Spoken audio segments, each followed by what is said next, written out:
What makes Copernicus an important person in the history of the world? Is it really that he discovered something nobody else had discovered before? Or is it instead that he was willing to admit something that people didn't want to admit? Copernicus, within, say, a century of him publishing his math, this is what it was, a very boring mathematical treatise in Latin, it mostly attracted the attention of people who made their living, who earned money by examining the positions of the stars, pardon me, through things like fortune telling. People who came in for consultations, people who had a traditional belief that the positions of the stars were somehow related to whether or not the person they wanted to marry was a good match for them, whether or not the person they had selected to get married to their daughter was a good match for their daughter. And you might think this tendency to interpret the positions of the stars as having some kind of profound significance for your life, you might think this would be forbidden as witchcraft by the Catholic Church. No. In case you've forgotten, the so-called wise men of the Orient found their way to the birthplace of Jesus in the New Testament by following a star. In fact, this business of ascribing great significance to the positions of the stars had the imprimatur and approval of the church. So although it is a form of crass superstition, whether you are atheist or Christian, frankly, this was protected. So, the audience, the people who are interested in paying attention to Copernicus, as I say, within let's say a century of its publication, sort of small area of technical expertise, and people who were aware that the calculations and the model of the solar system that was being propounded and taught by the Catholic Church, the calculations don't really work. The model isn't really functional. Right? So you see what I'm drawing attention to here? Is it a scientific discovery? Right? Or is it an admission of something that's inconvenient for, what we could call in today's parlance and in today's monetary values, institutions that have millions of dollars behind them, right? There are large, powerful, wealthy universities and so on and so forth for whom it is fundamentally inconvenient to face up to the extent to which the model of the solar system teaching doesn't work. And the math, the numbers never really add up. They never really work just in calculating the rotation of the planets and the implications for, again, we don't think of Mars as a star in today's parlance, but at that time it very much was. A star was any point of light in the sky. There will be some in the audience, and maybe you wouldn't say this out loud. There are some of you in this audience right now who think, Richard Dawkins, why can't he just kind of do the victory lap for his career, and why can't he just shut up and let this pass? Why does he have to cause a stir and cause a fuss about transgender politics? I have seen whole departments of Buddhist studies where everyone involved knows that the interest of the students in studying Buddhism is generated by meditation. To some extent, is generated by things like Kung Fu and yoga. However, tangentially, those may be related to Buddhism. People watch Kung Fu movies and then come to university and decide to take a course on Buddhist philosophy. Okay? They know that the interest of the students is linked to meditation. And they know even more powerfully the interest of the donors, the people who donate money, is linked to Buddhism. The potential for research funding and grants has a lot to do with meditation, and the potential for academic institutions to present Buddhism as having some kind of scientistic value, right? Presenting Buddhism, the study of Buddhist philosophy, as very different from the study of Plato, right? Plato, Aristotle, nobody says that's the cure for depression, right? Nobody says that teaching Plato and Aristotle in prisons is going to reduce the number of fistfights, right? All these claims and more are made about Buddhist meditation. Whether it's that it's going to cure depression, it's going to make, career criminals who are convicts sitting in prison turn into honest men, whether it's going to help you quit drugs. Gee, for some reason, we don't take the philosophy of Aristotle and Plato and teach it to drug addicts. Oh, but courses that are going to teach Buddhist meditation, Buddhist mindfulness techniques to drug addicts. It's money. It's real money. There's a real powerful influence exerted in these universities saying to these professors, don't rock the boat. Okay. I can't tell you that I'm out here promoting a scientific discovery that Buddhist meditation is bullshit. When I die, there will be a statue of me and the plaque will be, he was the man who discovered that Buddhist meditation is bullshit. It's not a discovery, right? I'm willing to admit that. It's something I'm willing to admit. And that admission, it can't be the end of this discourse, right? It has to be the beginning. There's something really fundamentally wrong here, right? And I have to admit it. And you have to admit it too. Now, what is it that's wrong? What is it that Richard Dawkins is willing to admit that these other people aren't going to? And again, I'm not claiming he has some great wealth of scientific facts to back him up. I'm just being honest. I don't get the impression he's even interested in really reading in depth or in detail what the facts of the matter are, let alone kind of marshaling them and gathering them and presenting them to you.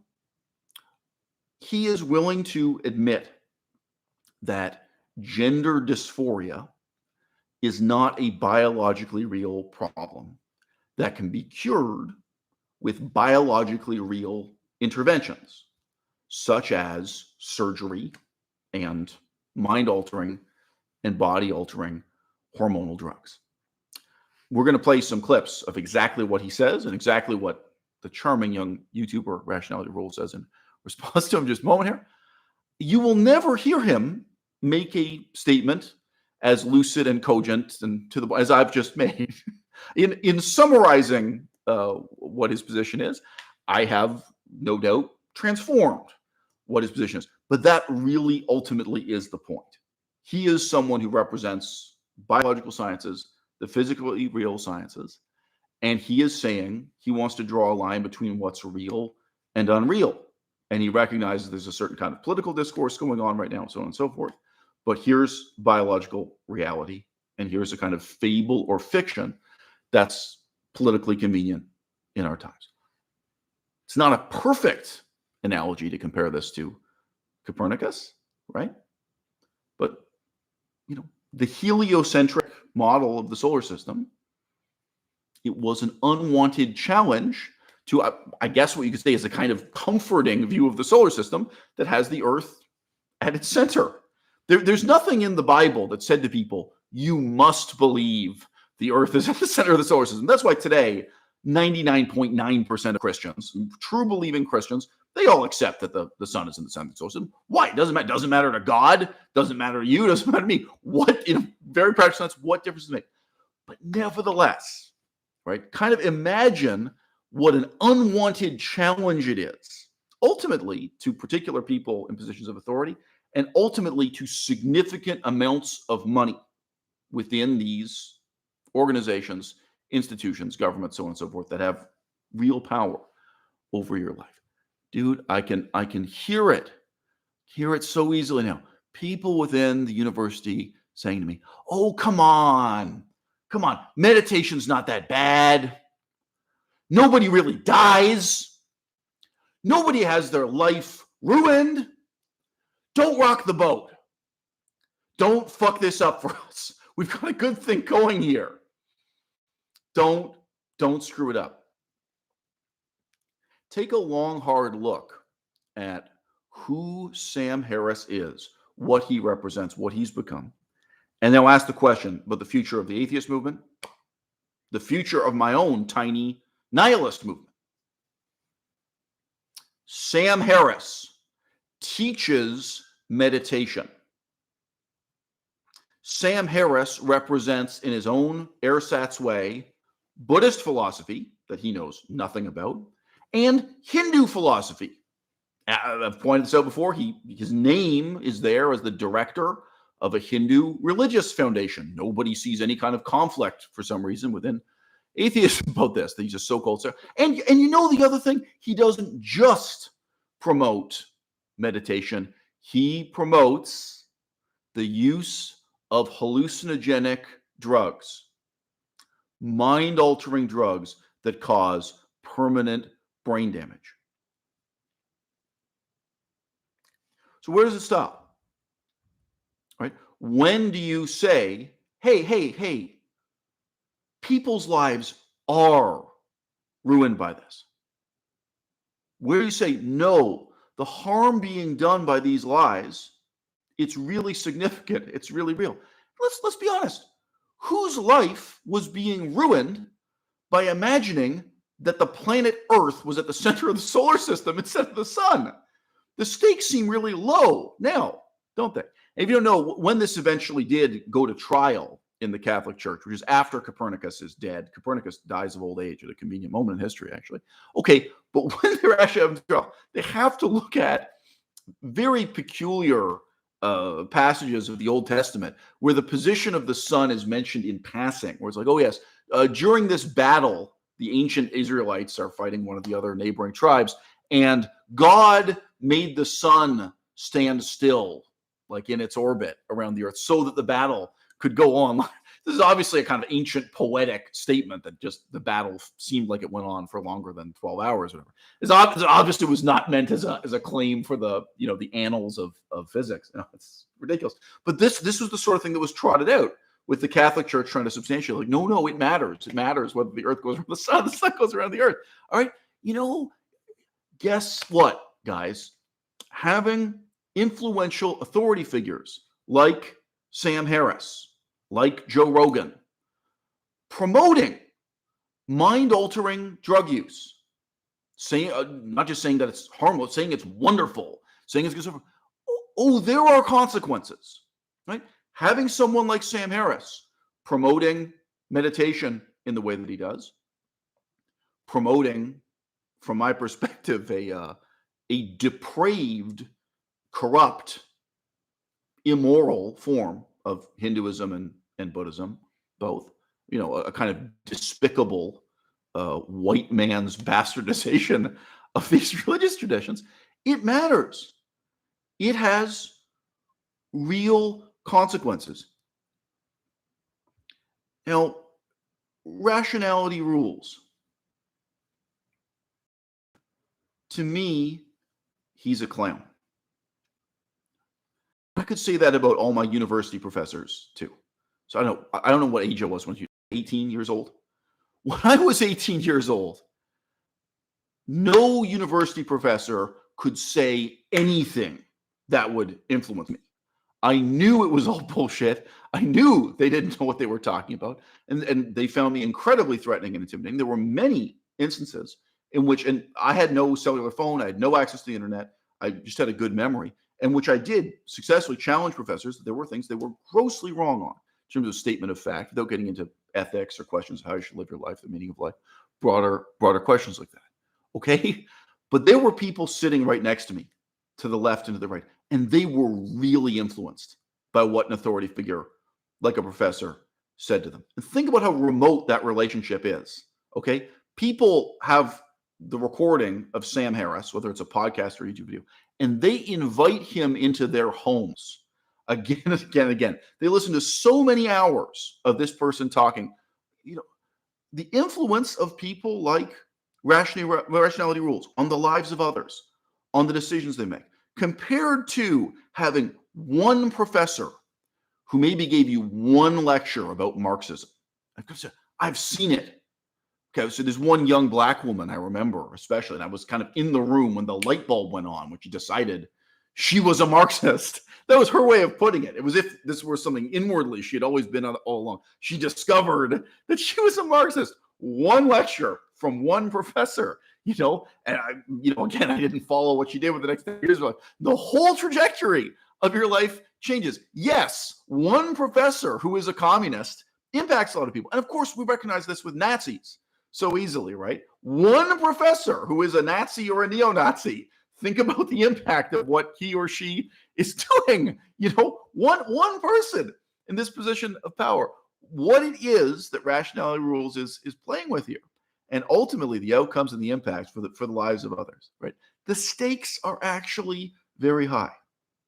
Right, and it may be that Richard Dawkins is the person worst prepared in the history of the world to take on the role that he's now playing. Okay, well, what about you? All right, why didn't you step up and play this role? Why didn't you want to be the new Copernicus?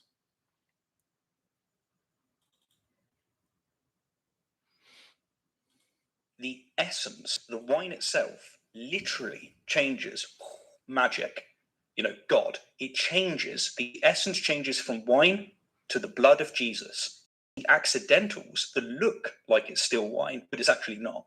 The taste, the accidentals, the flavor, being the molecules and the flavor. And exactly. So actually the essence has changed. It's went from wine, it's no longer wine. It is not at all wine. The essence has changed. And yet the exact opposite is the claim that's made by trans people. They grow up, they find out who they are, and they go, I figured out what my essence is. Let's say that I'm a male and transitioning to a woman. I would say, I figured out who I am, and I'm a woman. I live up to the social construct of a woman. I live up to whatever definition you want of a woman. I'm telling you what my essence is and what it aligns with and who I am. What he's not stating explicitly, what remains implicit, is that he thinks this discovery, this form of self-discovery, I think we could say, right, reveals a biologically real condition, that it is a biologically real medical problem that can be solved through a surgical intervention and a drug-based intervention, hormone therapy, etc., affirming the desire of the patient. This is built into the structure of what he's saying, and a few thousand people, at least in his audience, are all agreeing with it because they agree with that model for what transgenderism is as a problem and what it is as a solution. Now, in case you haven't guessed, I disagree with these fundamental underlying assumptions. Now, what if we took the exact same argument he just presented? And I honestly don't want to try to repeat it. He is stumbling his way through an attempt to use Aristotelian language. The name of Aristotle appears a remarkable number of times in the video I'm quoting from here. But anyway, he's trying to make this sound as bookish and learned as he possibly can, and fair enough. What if, instead of talking about this discovery that what you desire is to be a different gender, what if we were talking about an anorexic who desires to have a body different from the one they have, who desires, in plain English, to look rather skeletal, to look underweight in the extreme? That's what they desire. That's the one.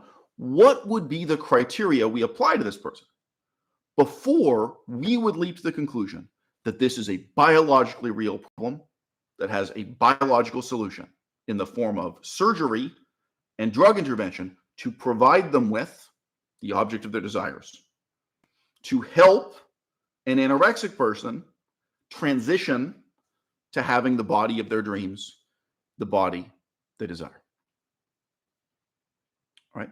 I think in the audience, either you would say, wow, the scientific criteria we would have to apply to that would be incredibly high, like the checklist of things you'd have to check off before we would have a biological intervention of that kind. It's incredibly difficult to overcome. Or you would say, no, this is actually nonsensical.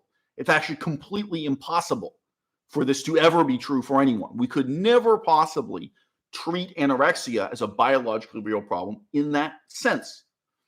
Now, I'd like to make a further suggestion. I'll make two further suggestions just to flesh this out. One, it is possible that some percentage of people who are diagnosed with anorexia have something biologically wrong with them, that it's not purely psychological. All right. So again, you guys may not have done this research.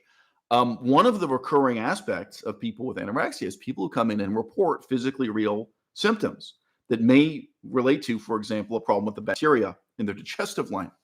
An extreme feeling of revulsion at the actual sensation of the food being digested in you, right? This is a subclass of anorexics. And I think you can imagine a lot of them, they get really lousy medical care. They talk to some psychologist and they say, look, no, that's not my problem. It's not that I fantasize about being a fashion model. It's not these body image issues. It's not that I was beaten up as a child or something. There are all kinds of different reasons why people come in. Really, there are many, many, many, many different reasons. But there are people who come in and say, look, their reason why they're not eating are physically real digestive symptoms. This is a percentage. Again, I don't know if it's 1% or 3%, but there are some. And one of the problems with treating anorexia is exactly reifying it as one thing, as if the reasons why people are anorexia is one thing. It's one pattern with one sort of treatment. Okay, here's the thing. Even if your case of anorexia, even if this particular case of anorexia happens to be biologically real, happens that we can do a stool analysis, right? That we can find out that they actually have a problem with their digestive tract, whether that's bacteriological in nature, whatever it may be. Even if it is biologically real, the further inferences are false, right? We still can't solve the problem through providing this person with an anorexic ideal of what a body would be. All right. Now, I'd also just point out there are several YouTubers who were enormously overweight, and they did have a medical intervention to help them lose weight, to help them become thinner. So it's not as preposterous. It's the same sort of form, same sort of question we're asking. Okay, well, you want in your mind to be a thin person or a normal sized person, and in fact, you're 200 pounds overweight. And with some set of criteria, we're now willing to treat this as a biologically real problem, not just a psychological problem. And then we're willing to have an intervention through surgery and pills. So it's a genuinely complex problem with genuinely high stakes and high consequences. What I'm doing is not changing my essence. What I'm doing, if anything, is I'm actually changing my accidentals to fit my essence. Right. So what I'm doing is I'm growing my hair long. I'm taking. Okay. So if in your essence, so I don't think I'm going to get any pushback here from the audience.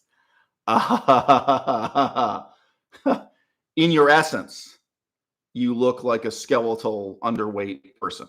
That's who you feel you are deep down inside. What you would desire is to look like an anorexic person. That, for whatever reason, we're not even going to get into the psychology why some people become fixated. Some people do. Some people really desire to have a skeletal, sort of underweight appearance. Okay, and you assert that that is your essence. What are the next steps we take logically? Now, look, guys, I'm not just a skeptic. I'm a nihilist. I would say to you that it's actually dogmatic unfair to leap to the conclusion that this person is delusional, right? And to treat them as insane. Maybe that is an irresponsible, rash reaction. Say, oh, well, you're just delusional. You want to look like a skeleton, but that's crazy and you're crazy and we're going to dismiss everything you tell us. I think if you get into step by step how you treat people, like, I mean, treat in a medical sense, how you actually help people with anorexia, I think it's actually quite difficult to say, right? But there's no such inference as he is making on the basis of a feeling, of a desire, right? Asserted in terms of this is my essence, this is my true inner nature. No such biological inference, surgical inference, no such inference about treatment through drugs and hormones could ever possibly be made, not for any condition. And you never once hear him use another example. So I forget, the video is 26 minutes. Some of that's reasonable video. He never says, oh yeah, and this is just like diabetes. This is just, we do a blood test for diabetes and then no. So this is a sort of unique holotype in his reasoning that we can supposedly make this inference on the basis of, again, an ostentatiously Aristotelian presentation of the difference between essence and accident in this kind of peculiar ancient Greek sense. Hormones, I'm doing things like that to fit the accidentals. So Richard has just got this completely backward. So here is Richard Dawkins taking a stand that may in many ways be the end of his career. And look, there's an argument that my opposition to meditation was the end of my career as a scholar of Buddhism. There's no way, whatever. I sunk 10 years into studying these languages, history, and politics. I want to be honest about meditation. I want to be honest about slavery. I want to be honest about racism and all kinds of other things. That's the end of your career, homie. I mean, there's tall versus short, fat versus thin, old versus young. All these things are a smooth continuum. The one thing that isn't is sex. And sex really is binary. There's no question about it. You're either male or female. Here's where he's really making a mistake in the presentation of his argument. The question is not of is versus not is. To be or to not be is not the question. All right. Some people are confused about their gender. Some people are unhappy about their gender. Some people, this is an unhappiness with their own body, with their own experience, with their own self, with their own sexuality, what have you. Right? And in some cases, it's unhappiness with the society you live in. It's kind of cultural critique. How happy would you be with your gender in Saudi Arabia? Let's take another step. How happy would you be with your gender in Malaysia? How happy would you be with your gender in Thailand, in Japan? I wouldn't be particularly happy with my gender in France. There are a lot of cultures where I'm not really comfortable. I don't like the gender roles, and I don't like the way I fit into them. I don't, So a lot of people have confusion about gender, have a critique of gender, right? And again, it may not be. I mean, like, this is going to sound. And I'm going to shock my audience here. If you are unhappy with gender roles in Saudi Arabia, maybe Saudi Arabia is the problem. It may not be you that's the problem here, guys. It may be that Saudi Arabia has to change, right? Okay, so the question really is not one of to be or not to be, is or not is. You know what I mean? There's dissatisfaction with gender. There's a kind of rebellion against gender, okay? And there are a lot of productive things we can do with that. We can tear down the Catholic Church. We can tear down the Muslim faith. We can change society for the better. And there are a lot of reasons to do that. I'm not entirely satisfied with having a society in which men cut off their penis in this ancient ritual called circumcision. It's a good question. Why doesn't he make that his crusade, trying to abolish circumcision? A different crusade for him to take on. Okay, well, but no, this is his hill. He's chosen to die on. He's taking a stand. This is what he's going to do. And again, this is probably when people write his obituary, this is going to be a significant part of the life and accomplishments of Richard Dawkins. This will be how he's remembered. So on and so forth. It's a fateful decision for him and for millions of other people. It matters. It's a high stakes decision. And he's taking this stand at this particular momentous point in history. He deals with the consequences. We all get to deal with the consequences. Okay. To be or not to be? Wrong question. If you experience gender dysphoria, which in plain English is unhappiness, misery, anguish about gender, is that the basis for a diagnosis with a biologically real medical problem, medical treatment, be it surgery, hormones, or otherwise? Okay, my answer is no. And the irony is, I feel like I'm the only person who is pro-transgender. Because if what you like is cross-dressing, I'm saying medically there's nothing wrong with you. If you are just a man who enjoys once in a while on the weekend dressing up like a woman and getting fucked up the ass, in plain English, I'm saying there's nothing wrong with you. You don't need surgery. You don't need drugs. You're fascinated by something and turned on by something that fascinated people at least since ancient Rome. I mean, I honestly don't know. You could go through what's the most ancient record we have of this in Chinese literature. I know people talk a lot about the dream of the Red Chamber in Chinese. In terms of other cultures where we have an ancient written record, you could go through and look at it. But I am saying there is nothing medically wrong with you. And hilariously, the political movement that claims to be representing the best interest of trans people, it is stigmatizing you. It is saying you have a medical problem and there's a medical solution only. It's absolutely clear. You can do it on gamete size, you can do it on chromosomes. And so it is to me, as a biologist, distinctly weird that people can simply declare I am a woman, though I have a penis. So I just want to say, you see the mistake he's making again. The problem isn't to be or not to be, and the problem isn't a declaration versus a non-declaration. If you walk into a mental hospital and you declare that you have anorexia, you get treatment. Maybe good or bad. I mean, like maybe it's the worst decision you made in life. But yes, people come to the realization that they have anorexia. The question is, what now? What next? If people come to the conclusion that they have gender dysphoria, they are unhappy with their gender, they experience anguish, misery, anxiety. Most obviously, they experience problems with their sex life, whatever, however it manifests in their life. They feel something. The question is, what now? What next? And my answer is, don't cut your dick off. Don't get surgery. Don't let this political movement convince you that there's something medically wrong with you that entails a medical solution. You know, whatever kind of gender non-conforming person you are, whatever kind of key person, there's a whole range. You're a woman who wishes you could play the male role or something.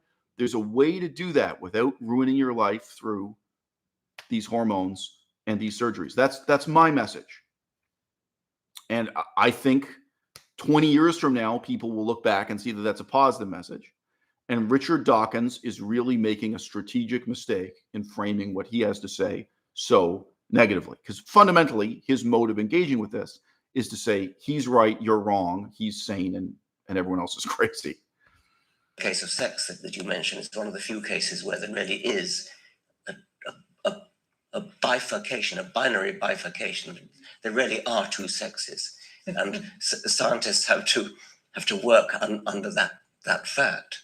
And if people, for political reasons, are trying to deny that there really is a binary separation between the two sexes, then that is anti-scientific, anti-rational, and is a subversion of language, actually.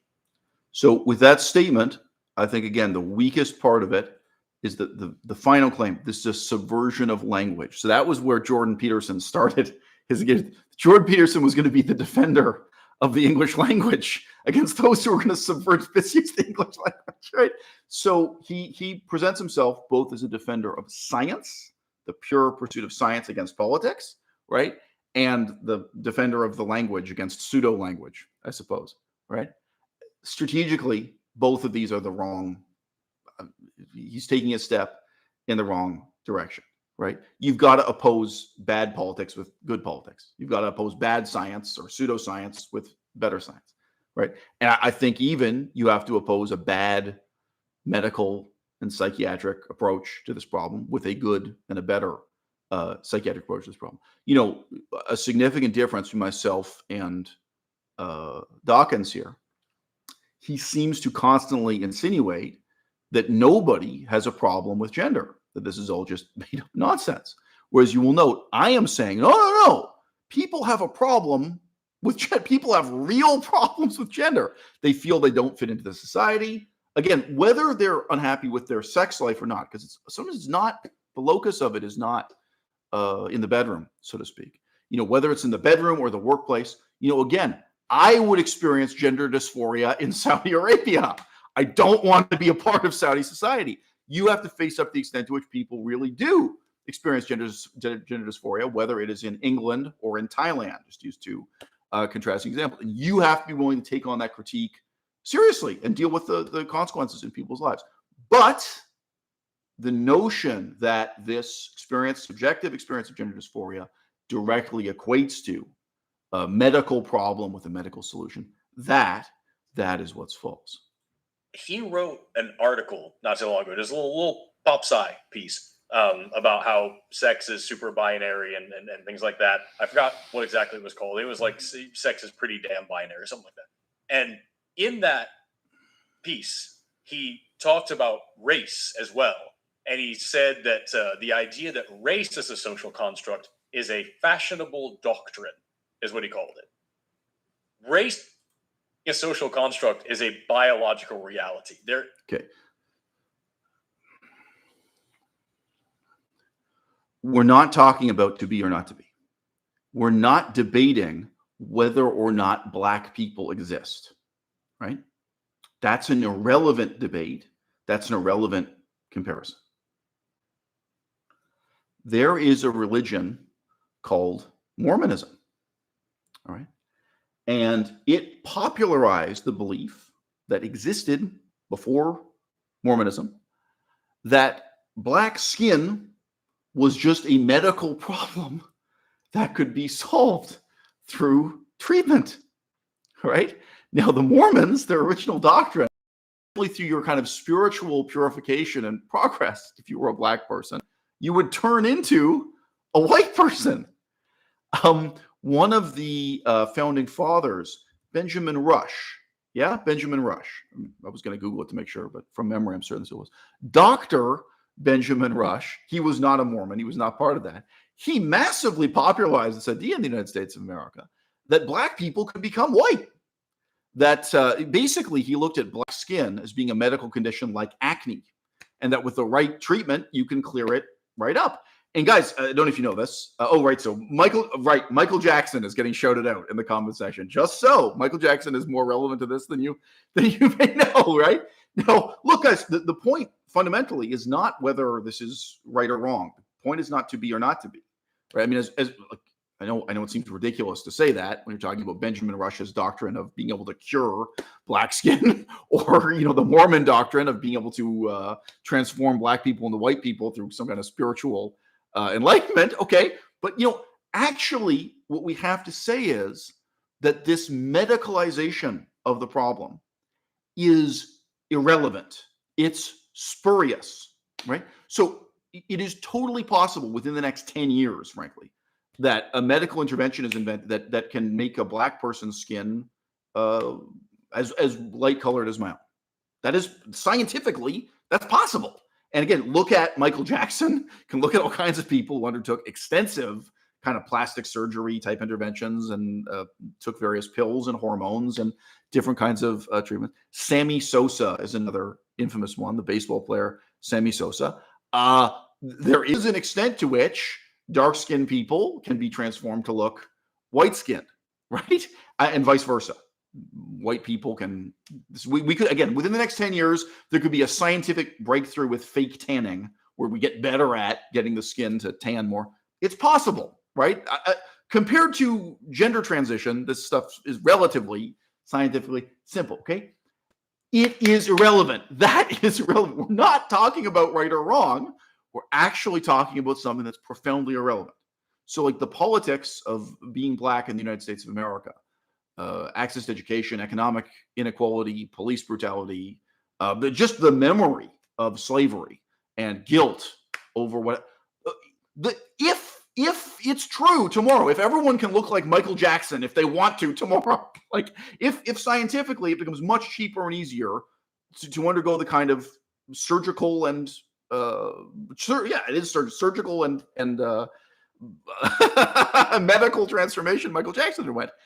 That is irrelevant. Okay. And again, I just want to add,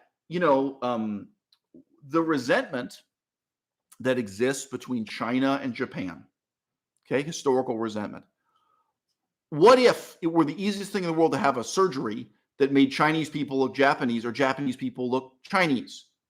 It's irrelevant. There are really deep hatreds and really deep forms of racism that exist in the world on the basis of differences in appearance that are very subtle. The racism of Chinese people toward Tibetans and Mongolians. Do you even need surgery to make a Tibetan person look Chinese or make a Mongolian person look Chinese? The difference in appearance is very subtle. One of the most intense forms of racism that exists in the world today is the hatred against Vietnamese people in Cambodia. The majority, many, I would say the majority of Cambodian people are racist against the Vietnamese. If someone wants to tell me it's only 40%, okay, fine. But I would say, based on my experience, the majority of Cambodian people are intensely racist against the Vietnamese. And they themselves will tell you funny stories where just based on appearance, you can't tell them apart. They make mistakes. Sometimes they think a Vietnamese person is Cambodian. Sometimes the Cambodian person is Vietnamese, right? So again, I'm faulting both sides here. I'm faulting Rationality Rules and his co-host, and I'm faulting Richard Dawkins, right? The real issue here, it's not of to be or not to be. The question is of elevating this to the level of a medical intervention for a biologically real problem. Okay? Depression is not a biologically real problem. It can't be solved through medical intervention. Anorexia, most of the time, is not a biologically real problem that can be solved through medical intervention. But even when it is, even in a minority of cases, as I've explained, it's profoundly irrelevant, the issues we're dealing with. Logical reality. There is no biological construct of race, no matter how you slice it. Genetics is a thing, ethnicity influencing your genetics because of trends and population over time. Those are things, but the way that we actually define and talk about race has nothing to do with biology by and large. So notice the moving the goalposts fallacy here. The way that we talk about race, the way that we talk about gender has nothing to do. Okay, whether or not you get surgery has to do with biology, motherfucker. Whether or not you should take this pill that is both a mind-altering and body-altering drug, right, and has incredibly serious consequences for you, right? That is a question of biology. So again, in terms of tactics, Dawkins is doing this all wrong. That's where you have to shift the argument, right? How we talk about gender, how we talk about race, right? This is the ultimate kind of academic parlor trick, pardon me. And so, like, I see the same thing here. All right.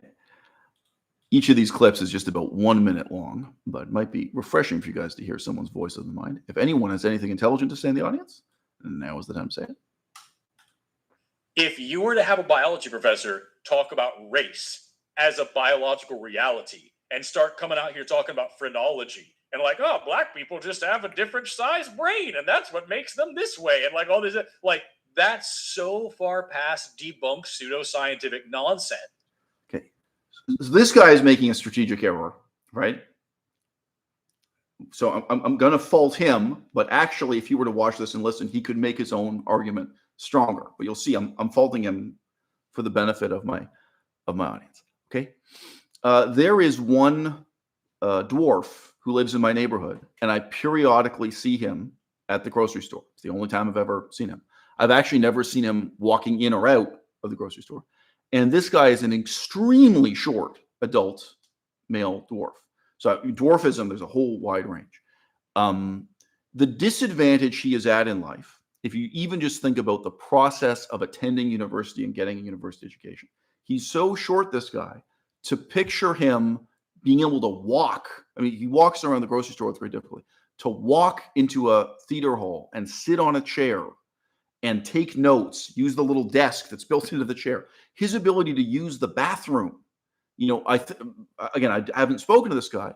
He would probably need someone to physically lift him and help him at every single one of these stages. I don't know if, he uses a wheelchair sometimes.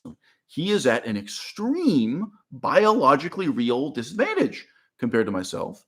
That's just talking about going to university. Okay, how about the military? All right, how about doing compulsory military service?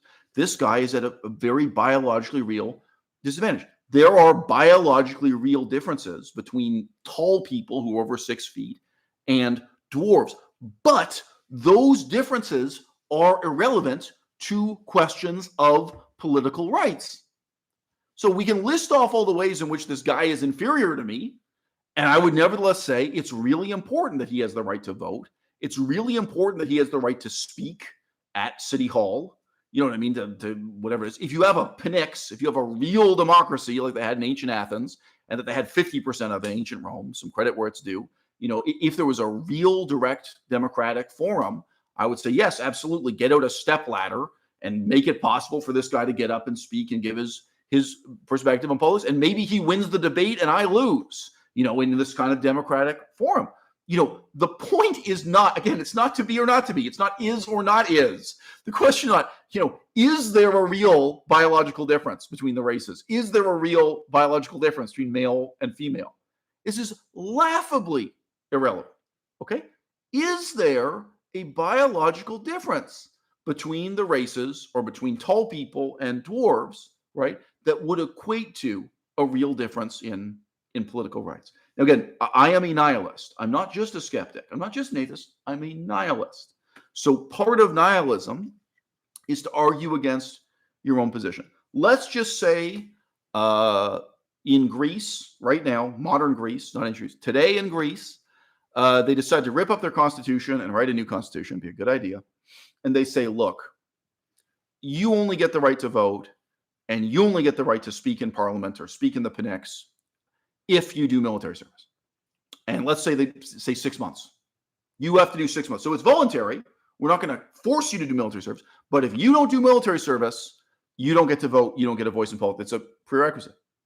Right? So if you have a society structured that way, right, then that's going to have these implications. It's going to exclude people who maybe intellectually can participate, but physically can't. So I'm just arguing against my own position. I'm pointing out that from a certain viewpoint. But I think there are people who would sincerely say, look, military service is a serious sacrifice. Look, this really matters. And this is the way they want to structure the society. There would be advantages and disadvantages to that.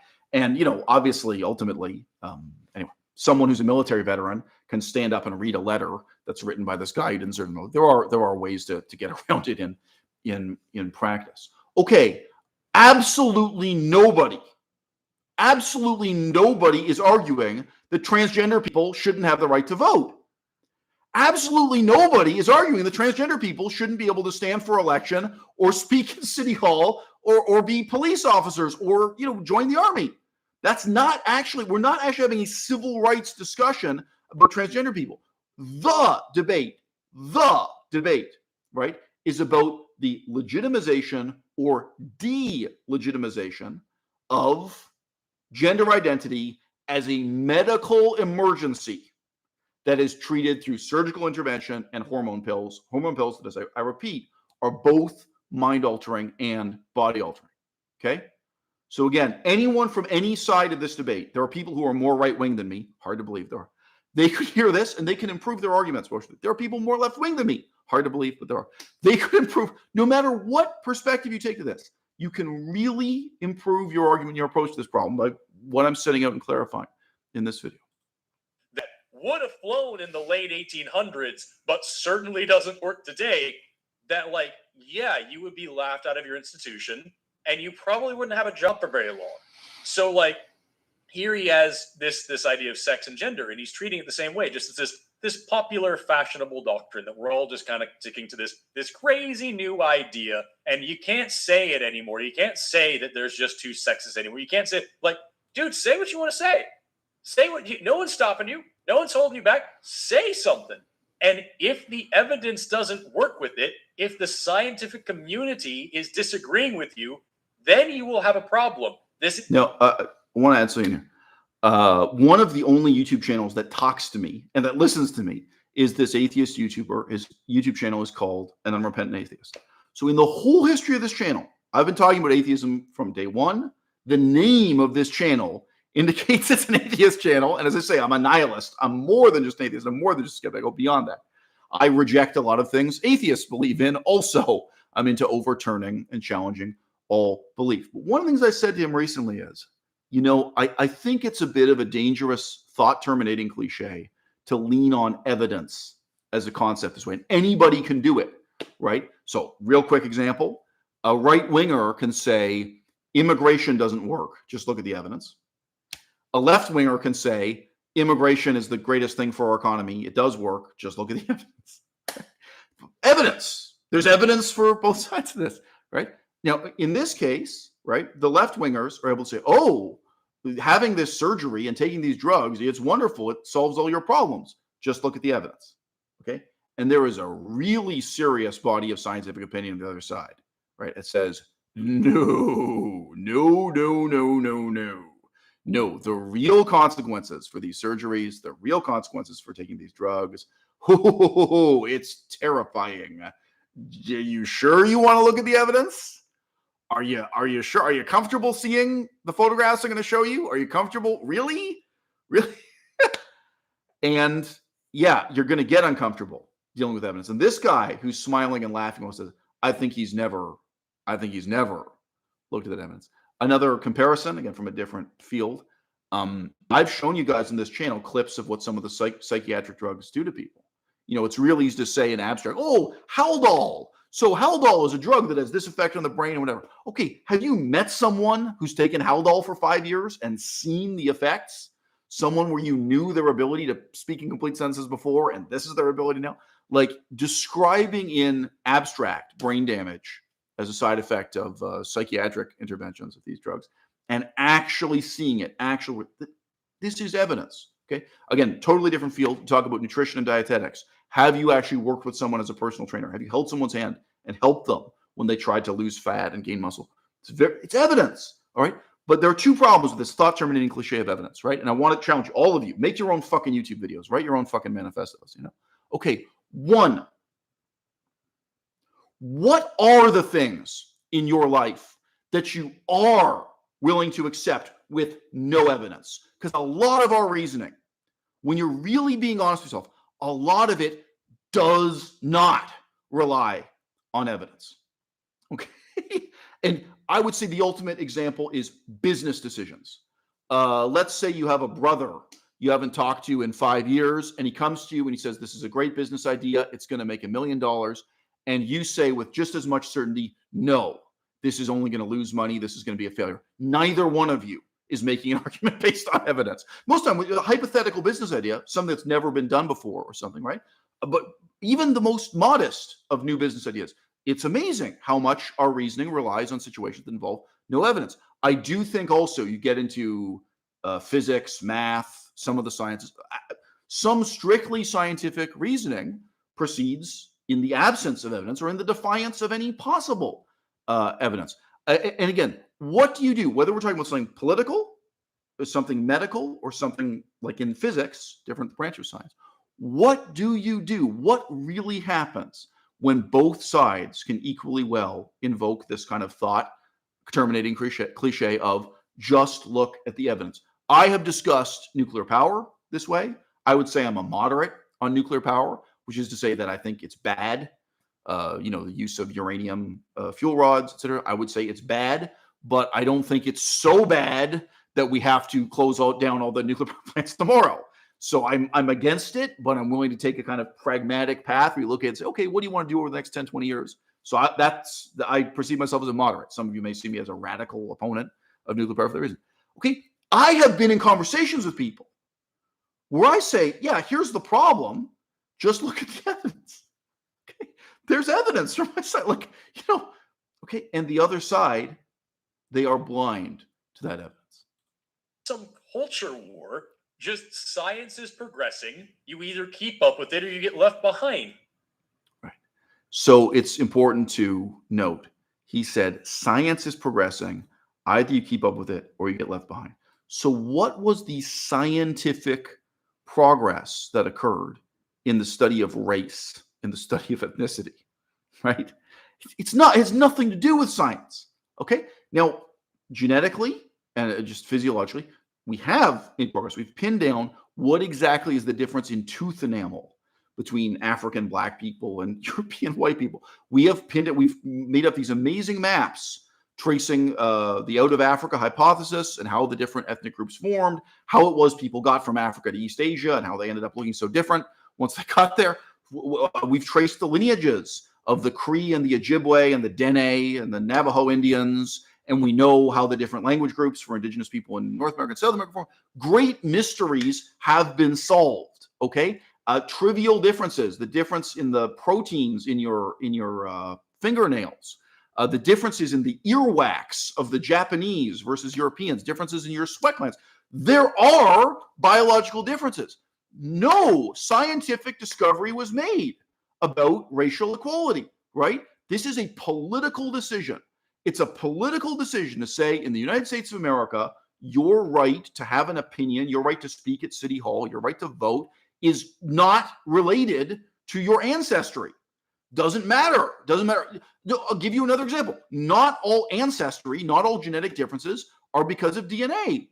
What if you have a society where you say, look, inbreeding is a problem. If you are the product of your mother and father being cousins, if you were the product of a brother and sister reproducing, or two cousins, if you are the product of inbreeding, you are stripped of your political rights and you don't get to vote because you're genetically inferior. Right? That's a very scientifically real form of genetic inferiority, is people who are born of inbreeding. Right? Now, in some countries, if you did that, it would have a dramatic effect in the whole country. There are many countries, including Pakistan, where a shockingly high percentage of the population is the product of inbreeding, of cousin marriage. It's a real genetic problem.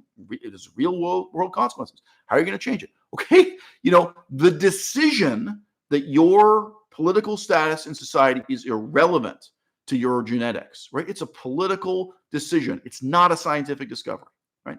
Now, look, Melissa's off camera. Melissa and I have talked about migrating to Greece and becoming eventually some kind of Greek citizen or some kind of Greek permanent resident, what the different things are. If the Greek government told me that I have no Greek ancestry and I'm never going to get the right to vote in Greece, that they say, you know what, like here in Greece, whatever, they write a new constitution.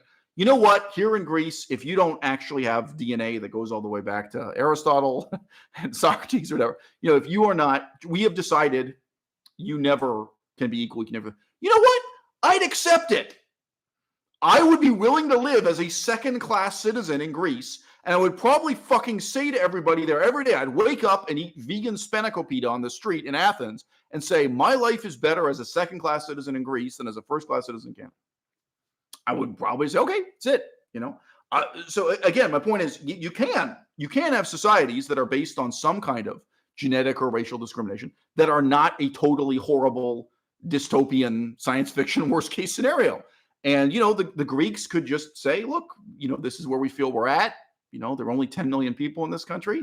And a lot of people want to retire here and so on. A lot of wealthy people coming from China, wealthy people coming from England. And we don't really want you guys to have the right to, vote in parliament. If that's the deal, that's a political decision. Nobody would say, oh, you know what? We made a scientific discovery. Okay. You know what? We used to think that we're equal biologically, but we had this scientific breakthrough and we decided, it turns out there's nothing to do with it. I think John McWhirter pointed out that there's a strong relationship between original sin in the Christian religion. Oh, that was me pointed that out. 2014. Yeah. Okay. That was my article with James Lindsay. Privilege is the original sin, but yeah, go ahead. Good for you. Yeah. So original sin being, we're all born in sin. We all inherit the sin of Adam. Right. We white people inherit the sin of slavery and colonialism. And because we're white, we have to feel guilty for what not necessarily our ancestors, but people of the same color as us. Right. So, obviously this is a much, much larger issue than transgender politics. And you'll hear in 5 seconds, he then makes the leap to what this has to do with transgender politics. Okay. Guilt. I think I've made several YouTube videos about what is guilt. If I haven't, let me know. But I think I've made videos and live streams just talking about the nature of guilt itself. Okay. I think the real question here is not about guilt. It's the question of what else was possible. If you look at world history with what I think of as, frankly, as psychotic pessimism, and you think, you know what? Nothing else was possible. I've seen this applied to ancient history, modern history, and everything else. If you look at world history and you look at genocide and slavery, and you just think, well, you know what? If we hadn't done it to them, they would have done it to us. Or, that there really was no alternative. There was no possible model of a better society. Obviously, the vast majority of people who make that kind of argument do so out of pure ignorance. But in the case of someone as highly educated as Richard Dawkins, I think it's impure ignorance. I think it's self-selected ignorance. It's a kind of cherry picking. There's a kind of dishonesty at work there. Now, I'll give you an example. Tianjin. So Tianjin, China. Okay. It wasn't conquered by Europeans. There wasn't a genocide against Chinese people, partly to facilitate trade. The government of China looked at the map and divided up some parcels of just in terms of urban planning. They gave a couple city blocks each to the British, the Americans, the Germans. Right? They had a kind of international district. And these territories were in the same tradition as embassies, diplomatic embassies today, these territories were considered the property of these foreign countries, and they actually had their own police force and their own tiny army for security on each of them. So I don't know if they had 12 guys with guns or something, but they had the right to do that. And as I think you can imagine, this would facilitate international trade to a massive extent. And one of the reasons China did it was to facilitate modern banking, so that the international banking system could have a foothold in China, and then China's own economy could benefit from that, as China was frankly emerging from the Dark Ages. Okay, so this is how European colonial powers and the United States, as a separate colonial power that's not Europe, this is how they interacted with China. The Chinese language didn't go extinct. There wasn't a genocide against the Chinese people. The Chinese people were not enslaved and put into boats in chains and sent to work on sugarcane fields in Brazil and Haiti and Georgia. Okay, this was, now, the vast majority of Chinese people, they will just repeat communist propaganda that represents this as the most humiliating arrangement imaginable. I'm using Tianjin, China as an example. It's not the only example. Okay, I won't digress. In the history of Asia, this strategy of basically having little parceled out neighborhoods, again, of a few blocks, where different foreign civilizations got to kind of set up a warehouse, and they could repair their boats and have a residence for the ambassador, and they could have some kind of stock market and banking outlet. Okay, just tell me something. How different would the history of the world be if that had been done to the island of Manhattan? How different would the history of the world be if the Manhattan Indians still existed today? If the Manhattan language had not been driven to extinction? All right. This wasn't the only way forward in the history of the world. Genocide and slavery were not the only option. And if you even are just familiar with the contrasting examples from the history of colonialism, you can say seriously, if only we had treated the indigenous people of North America as well as we treated the indigenous people of China, as well as we treated the indigenous people of India. I know there are dark aspects to how European powers, massacred people at different times in India and Sri Lanka. Well, guess what? The way we treated the Korean and Ojibwe and so on is way worse, because India still exists and none of their languages went extinct because of us and so on. And also, we didn't enslave them, put them in boats in chains, and send them to be worked to death on sugarcane fields. We didn't do to the people of India what we did to the people of Africa. We didn't do to the people of China what we did to the people of Africa. We didn't do to the people of India what we did to the indigenous people of Canada, the United States, Central America, the Caribbean, South America, and Australia. So if you can't fucking look at that and see something to regret, something to feel a deep sense of remorse about, maybe a sense of shame, maybe a sense of guilt, I have to ask, what the fuck is wrong with you? Of course, anyone born in Germany, anytime, of course, they're going to feel guilt looking at the history of the Holocaust. What kind of human being would be born and raised in Germany and not feel guilt about the Holocaust? It's just absurd. It's absurd. It's not even a question. And we could do social science research in this. I don't know what percentage of people in Germany today say they feel no guilt, no responsibility for the Holocaust. Let's say it's 7%. Again, it could be 1%, it could be 2%, but there's some minority of people in Germany says, and you could really study those people. And I'm giving you my hypothesis. There's something really fucked up with those people, whether they're 2% or 7%. That minority, there is something really wrong with them. Okay. Now, this guy Dawkins, there are a lot of experiences he doesn't have in this world. I looked at applying for different jobs in the city of New Orleans, Louisiana. And for a lot of those jobs, I looked at becoming a police officer. It was one of the jobs, and I wrote to them. I got replies. They were very eager to hire me to be a police officer in Louisiana. If you've read my book, you'll realize why I was interested in this. It's certainly a police department, and it's had its challenges. It's had its share of massacres too over the years. That police department. Okay, and so if I'm going to be a police officer in New Orleans, the thing with this, I have to get a driver's license in New Orleans, in the state of Louisiana. And oh my God, you sit there, so you Google it, you find it on a map, and then you find the website. And these days, the website has photographs and YouTube videos showing you. Let me tell you something. It just hit me like a ton of bricks. In New Orleans today, in Louisiana today, there are 2 types of driving schools. There are 2 types of places you can get a driver's test. There are places for Black people and there are places for white people. And when you look at the YouTube videos, there, 100% of the people at this driving school are Black. The instructors, the students, everyone. If I enroll there, I will be the only white person in the classroom. And then you look at this driving school, and 100% of the people are white. Woo! Richard Dawkins has not lived with that. And I'm not telling you, in a simplistic sense, the only way you can possibly feel is guilt. I am not telling you if you go and visit Auschwitz as a German, there's only one way to feel. Okay, but yeah, sure. I mean, I do think Dawkins is showing the extent to which he's still, frankly, a bit teenage in his view of the world. He's someone who lacks any kind of depth of experience and thus lacks a depth of feeling and understanding. Last centuries did. So that's one analogy.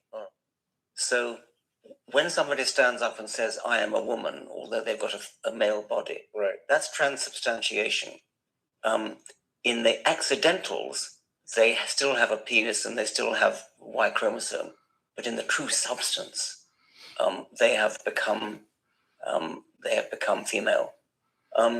So well, that's where the word transubstantiation comes from. The transsubstance. Yeah. And there's a very strong analogy to transubstantiation in transsexualism. Oh, tell me more. How so? Well, the wine becomes blood, And when the priest simply declares that it is, and a male person becomes female when he declares himself to be female. So again, you guys have already heard the side of my critique. He is making an error here.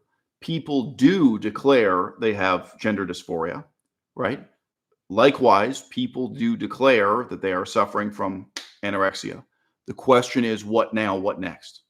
And you may know people like this in your life. I've had many people write into me saying they did have friends who experienced gender dysphoria.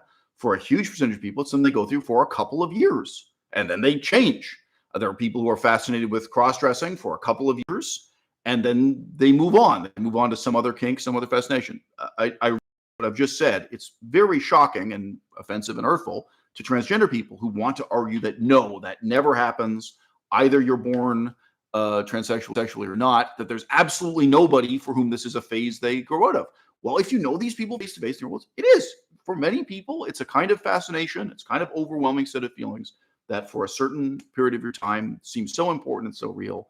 And then there's another period of your life where it doesn't seem to matter anymore. You have simply moved on. A lot of things in sexuality like that.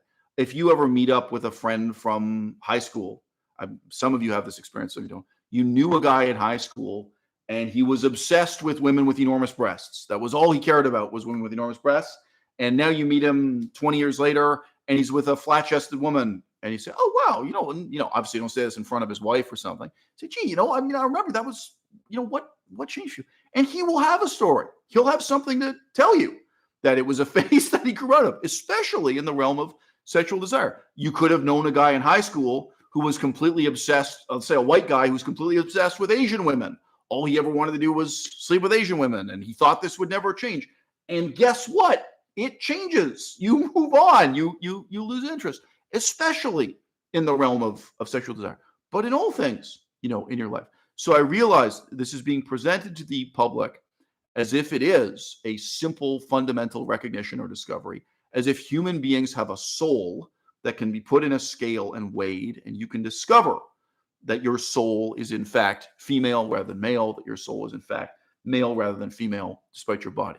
But in any of these cases, the problem is not, as Dawkins has presented, the problem is not that you declare you are male, you declare you are female, and therefore you truly are, you inwardly are, you secretly are, in the true substance of your soul. That is not the problem. Anyone who is willing to step up and self-identify as an anorexic needs help, okay? Anyone who is willing to step up and identify as experiencing gender dysphoria, has a real problem. They have some real misery in their life. There's something they're unhappy about. There's something they're struggling with. The question is, what now? What next? And the answer in either case, whether we were talking about anorexia or we're talking about gender dysphoria, cannot possibly be a surgical intervention to make this person resemble the body of their desires, the body of their dreams. The ultimate question, my friends, is whether we are to be sane or insane, whether we are to be awake or asleep.